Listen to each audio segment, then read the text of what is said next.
आज हम आपको बताने जा रहे हैं कि भाग्य कैसे बदलता है, गरीब लोग अमीर कैसे हो जाते हैं और अमीर गरीब कैसे हो जाते हैं। स्पष्ट रूप से हम आपको बताने जा रहे हैं। तो एक बार किसी महात्मा ने गुरु नानक देव जी से पूछा कि बाबा ये बताओ कि भाग्य कैसे बदलता है। हर कोई कहता है कि वक्त आता है, वक्त बदलता है, भाग्य बदलता है, राजा से रंक हो जाते हैं, रंक से राजा हो जाते हैं। कैसे होता है ये सब? तो गुरु नानक देव जी ने कहा कि मैं तुम्हें समझाता हूँ, आप सुनो। मैं आपको एक छोटी सी साखी सुनाता हूँ, आप उसके माध्यम से इसका निचोड़ निकाल लेना कि भाग्य बदलता कैसे है। कहते हैं कि पंजाब के अंदर एक परिवार था, एक साहूकार था, उसका छोटा मोटा बिजनेस चलता था, घर में खुश था अपनी कमाई के साथ। लेकिन उसकी जैसे शादी हुई, उसके घर में एक बेटी पैदा हो गई। जैसे ही बेटी पैदा हुई, उसके बाद 4-5 साल के से कुछ नहीं हुआ। वो साहूकार हमेशा एक ही सोच में पड़ गया कि मेरे घर बेटा होना चाहिए। ये तो बेटी है, बाहर का धन है, पराया धन है, इसे कल कोई ब्याह के ले जाएगा तो मैं यहीं गरीब का गरीब अर्थात कोई करने वाला नहीं, कोई समझने वाला नहीं, बेटा नहीं। तो वो बस यही सोचता रहता दिन भर। सोच सोच के उसे अपनी बेटी से भी घृणा हो गई, नफरत करने लगा बेटी से भी। अपनी पत्नी से कहता कि इस पर इतना खर्च मत करो, इसे अच्छे स्कूल में मत डालो, इसे अच्छी शिक्षा मत दो, समझाओ, इसके घर का काम करवाओ, इसे ये पराया धन है, एक दिन इसकी शादी हो जानी है, इस पर अपना इतना धन वेस्ट मत करो। तो पत्नी कहती, कैसी बात कर रहे हो आप, ये तो मेरे कलेजे का टुकड़ा है। देखो हमारे और कोई संतान भी नहीं है, इकलौती बेटी है हमारी, इससे भी अगर हम प्रेम नहीं करेंगे तो किससे करेंगे? लोगों से करेंगे जाकर। लेकिन जो साहूकार के मन में बस नफरत नफरत नफरत नफरत तो थी, लेकिन वो जो डिप्रेशन थी उसके मन में कि उसके कोई बेटा नहीं हुआ या नहीं हो रहा, इसी कारण वो ज्यादा चिड़चिड़ापन बना रहता। तो जब भी हम चिड़चिड़ापन करते हैं, घर में ऊंचे नीचे बोलते हैं, बदतमीजी करते हैं, अपमान करते हैं दूसरों का, तो रब की तरफ से ही हमारे घर से ना जितनी भी अमीरी बरकत धन दौलत होता है ना, वो नष्ट होना शुरू हो जाता है धीरे धीरे। ये उस परमात्मा की तरफ से है। ऐसी पॉजिटिव नेगेटिव शक्तियां होती हैं जो हमारे बोलने से, बात करने से, अपने हमारे व्यवहार से बदलती रहती हैं। तो उसके घर से धीरे धीरे धन नष्ट होना शुरू हो गया। तो 7-8 साल के बाद क्या हुआ कि उसकी पत्नी फिर से गर्भवती हुई। साहूकार के मन में एक तरफ खुशी थी कि वापस हमारे घर कोई संतान होगी, लेकिन दूसरी तरफ से एक डर और दुख था। वो क्या था कि कहीं फिर से बेटी ना हो जाए। इसी कारण वो ज्यादा चिड़चिड़ा रहने लगा। इसके अंदर चिड़चिड़ापन बहुत ज्यादा आ गया। वो बात बात पर अपनी पत्नी का अपमान करता, उसे कहता कि अगर इस बार तुमने बेटी को जन्म दिया ना तो मैं तुम्हें तेरे मायके छोड़ाऊंगा और उस बेटी का गला दबाकर उसे मार दूंगा। नहीं चाहिए मुझे बेटियां, मुझे बेटा चाहिए। ये सोच सोच कर पत्नी बेचारी भी परेशान होती। एक तो गर्भवती, दूसरी घर की डांट, सबकी परेशानी, घर का काम, सोच सोच कर रोती रहती बैठकर। और फिर उससे कहती कभी कभी, देखो संतान तो परमात्मा का आशीर्वाद होता है, वाहिगुरु जी का आशीर्वाद होता है। आप इस तरह लड़ा झगड़ा मत करो, जो भी होगा वही देगा। मेरा तो कोई जोर नहीं कि मैं बेटा पैदा करूं, मेरा ऐसा भी कोई जोर नहीं कि मैं बेटी पैदा करूं। मेरे वश में तो है नहीं कि मैं बेटा और बेटियां पैदा कर सकूं और आपको खुश कर सकूं। वही उस परमात्मा के हाथ में है। लेकिन फिर भी वो ऐसे चिढ़ाता, उसको गुस्सा चढ़ाता, परेशान करता, डांटता, बात बात पर लड़ते झगड़ते ही रहते। धन भी नष्ट होने लगा, बरकत भी जाने लगी घर से। एक बार जब उसको 9वां महीना लगा, उस वक्त में लड़कियां अपने मायके चली जाती थी। जब उनको बच्चा पैदा होता था वहीं होता था। तो उसने अपने भाई को बुलाया, कहने लगी कि मुझे चलना है मायके। उसका भाई आया तो वो दोनों माँ बेटी मायके जाने लगी। रास्ते में उसने अपनी बहन को, भाई ने अपनी बहन को परेशान देखा। वो बहुत परेशान थी, उदास बैठी हुई थी पीछे। तो उसने अपनी बहन से पूछा, बहन क्या बात है, तुम क्यों उदास हो? तो बहन ने कहा नहीं भाई कोई बात नहीं ऐसी, मैं ऐसे ही, मेरी सेहत नहीं ठीक है इसलिए मैं उदास हूँ।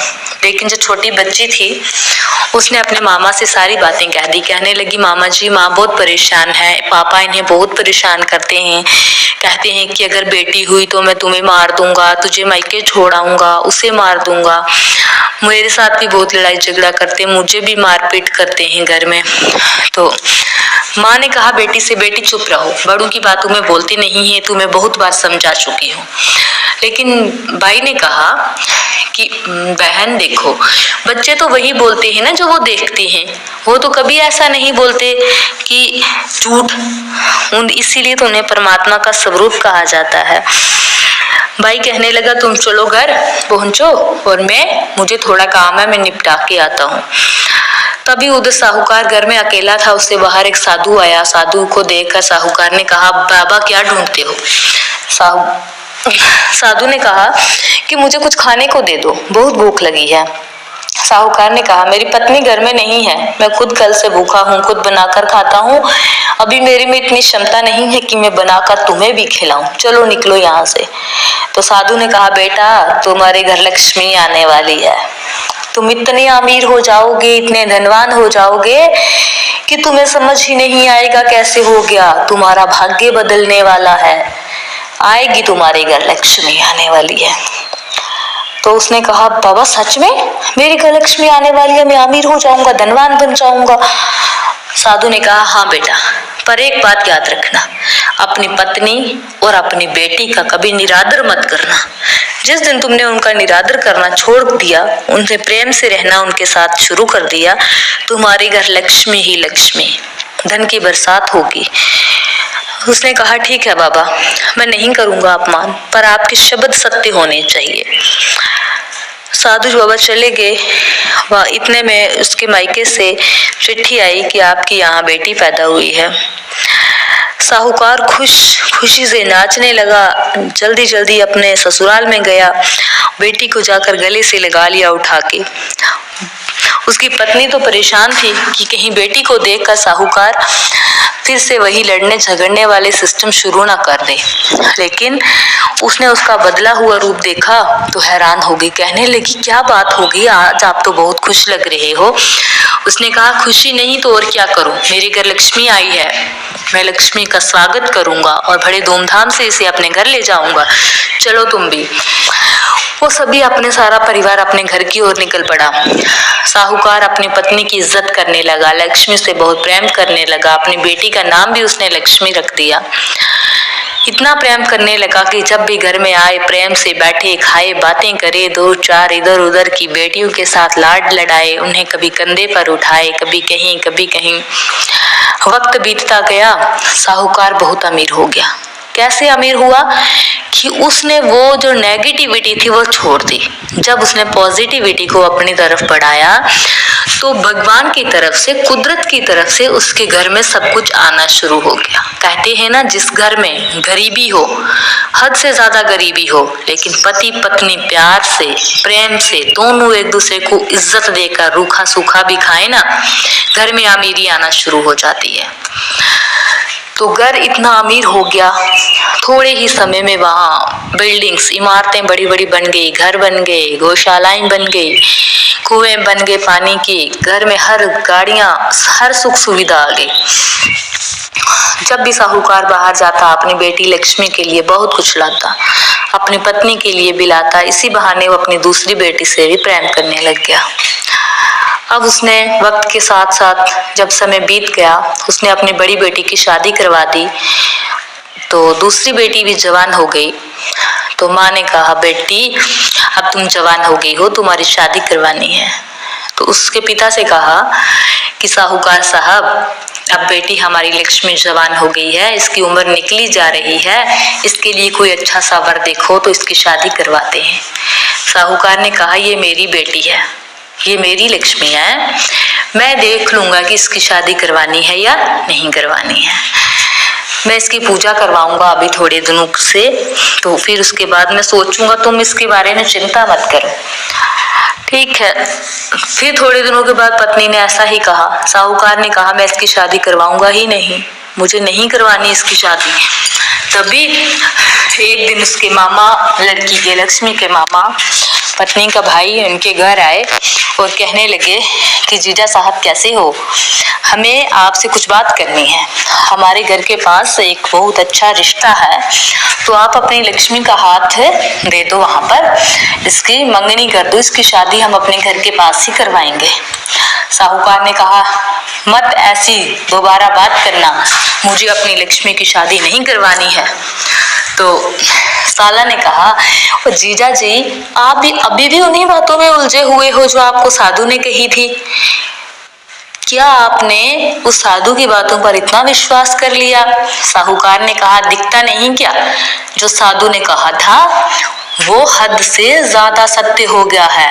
मैं इतना अमीर हो गया हूँ, मैं इतना अच्छा स्वस्थ रहने लगा हूँ, मेरी पत्नी स्वस्थ, मेरा घर परिवार इतना खुशहाल है, धन दौलत की कोई कमी नहीं, सभी सुख संसाधन हमारे पास हैं, तो साधु की कौन सी बात झूठी हो गई? सच ही तो उसने कहा था। अब मैं इसकी शादी नहीं करवाऊंगा क्योंकि ये मेरे घर की लक्ष्मी है। तभी साला ने कहा, जीजा जी आप भी ना बहुत भोले हो तो चालाक, लेकिन मन से अच्छे से चालाक नहीं हो। उन्होंने बोला, क्यों? कि जो दाढ़ी मूछ के पीछे चेहरा था वो तो पहचाना नहीं गया तुमसे, और आज तक उसी झूठ के सहारे चल रहे हो।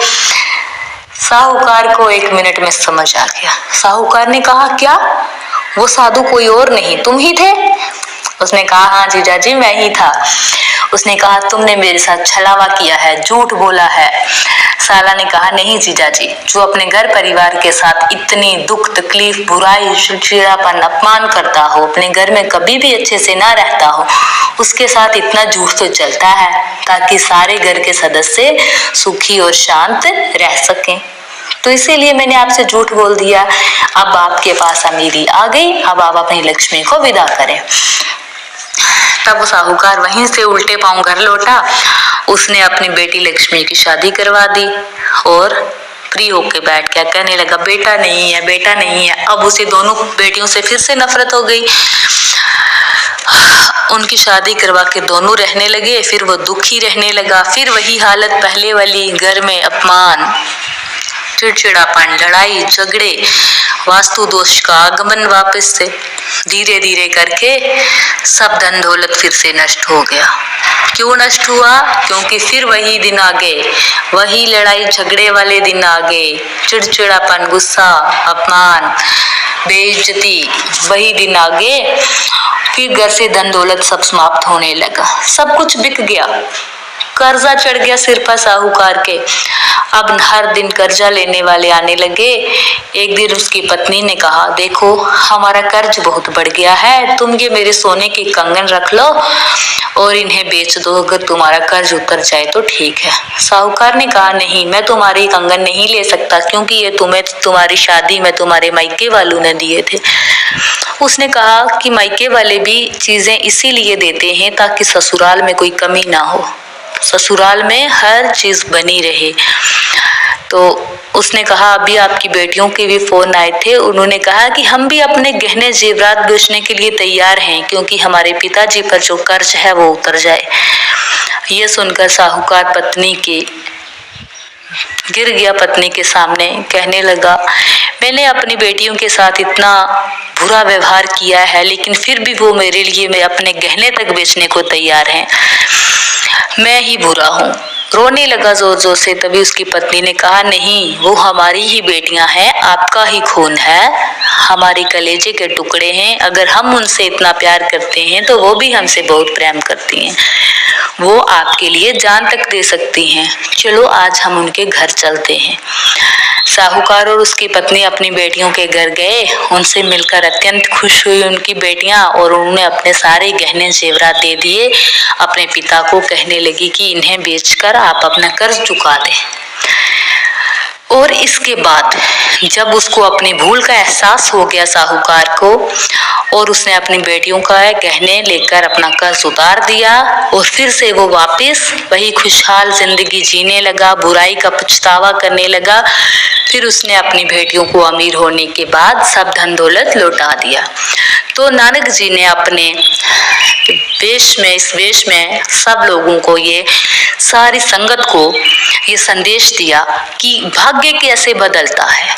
भाग्य हमारी विचार से, हमारी अच्छी भावना से, पॉजिटिविटी से और मेहनत से बदलता है। अगर हम पॉजिटिव हैं, हम मेहनती हैं, तो भाग्य अवश्य बदलेगा। हमें कभी भी दूसरों पर अत्याचार नहीं करने चाहिए। जिस दिन हमने दूसरों पर अत्याचार करना शुरू कर दिया, उसी दिन वाहिगुरु जी कहते हैं कि हमारी बर्बादी के दिन शुरू हो जाते हैं। हमारी बर्बादी का दिन शुरू हो जाता है, वो पल पल, सेकंड सेकंड शुरू हो जाते हैं।